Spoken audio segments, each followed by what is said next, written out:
nakatingin patungo sa kawalan, naghahangad ng kasagutan sa mga bagay na di alam.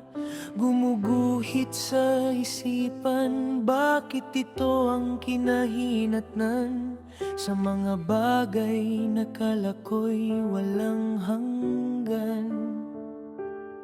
Sumasagi sa isipan, ano ba ang naging kulang?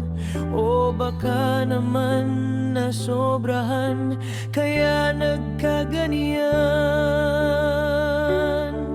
Kung sakali man iyong mapag-isipan, pasensya ka na, wala na dapat pang balikan. Mga alaala na hanggang alaala na lang, tuluyan nang naglaho at naging man